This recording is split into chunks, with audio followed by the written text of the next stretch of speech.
Datuk Seri, ini mengenai kluster baharu di Depo Tahanan Immigration Bukit Jalil. Satu, semalam DG ada mengatakan bahawa perkhidmatan kesihatan di Depo Tahanan Immigration dibuat secara berkala. Adakah selepas wujudnya kluster baharu ini akan dibuat secara kekal? Kedua, bagaimana pula dengan Depo Tahanan Immigration yang lain? Adakah langkah proaktif akan diambil dengan mengambil sampel-sampel parti yang ditahan di depo berkenaan? Terima kasih. Kes yang melibatkan depo di Pudu, di Bukit Jalil, di Bukit Jalil. Kes itu melibatkan parti yang ditangkap sebelum PKP, ya. Dan selepas itu masuk pula parti daripada PKPD, Jalan Masjid India. Dan seperti kita tahu, di depo mereka bukan tinggal sebilik seorang, mereka tinggal di dormitory. Jadi mereka tinggal beramai-ramai. Itu mungkin menyebabkan berlaku jangkitan ataupun penularan COVID-19 daripada salah seorang daripada mereka, yang menyebabkan akhirnya merebak. Dan pihak KKM, Kementerian Kesihatan bersama dengan pihak Jabatan Immigration Malaysia telah pun mengambil tindakan.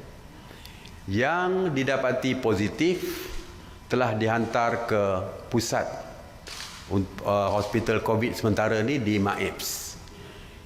Kementerian di bawah Kementerian Pertanian, di bawah MAIPS. Ya, ini tempat MAHA punya, ada expo pertanian terbesar tu, MAHA tu. So di situ dah dijadikan sebagai pusat untuk pesakit COVID positif dia. Jadi seramai 60 parti yang positif telah pun dihantar ke MAIPS. Dan pihak Kementerian Kesihatan telah sedang membuat saringan kesihatan, iaitu swab test untuk keseluruhan 1,200 parti di dalam depo Bukit Jalil, semua, termasuk pegawai-pegawai. Ada 114 pegawai dan mereka yang berkaitan seperti pembekal makanan dan sebagainya. 114 telah pun dibuat swab test, dan 114 pegawai dan yang berkaitannya telah pun didapati negatif. Jadi yang 1,200 sedang menjalani ujian saringan untuk swab test. Manakala di Semenyih, di depo Semenyih juga swab test sedang dilakukan terhadap 1,600 parti yang berada di pusat Semenyih. Jadi selepas ini pegawai-pegawai, untuk menjaga keselamatan pegawai-pegawai dan mereka yang bertugas di dalam depo-depo ini, yang bila ada saja kes positif, mereka akan memakai pakaian pelindungan diri ataupun PPE sepenuhnya. Bukan kalau dulu mungkin pakai sarung tangan, pakai mask, pakai topi muka, tetapi sekarang pakai full PPE.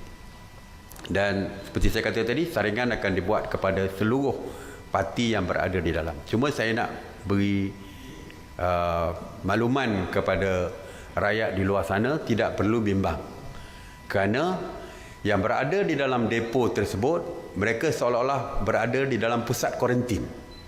Mereka tidak bercampur di luar. Kalau ada berlaku positif pun, semua yang di dalam itu saja, dan kita akan hantar mereka ke hospital untuk rawatan selanjutnya. Yang kita takutnya mereka berada di luar. Kalau mereka berada di luar, tentu sajalah mereka akan menularkan penyakit mereka kepada orang-orang lain. Tapi ini mereka hanya berada di dalam pusat depo, tahanan depo, seperti pusat kuarantin juga. Mereka tidak akan merebakkan virus itu ke luar, yang melibatkan orang ramai di luar daripada depo. Jadi insyaAllah kita akan buat saringan ke semua parti yang berada di dalam depo. Setakat ni kita depo di Bukit Jalil dan di Semenyih dulu. Sebab Semenyih pun kita dapati dimaklumkan ada 2 positif di Semenyih.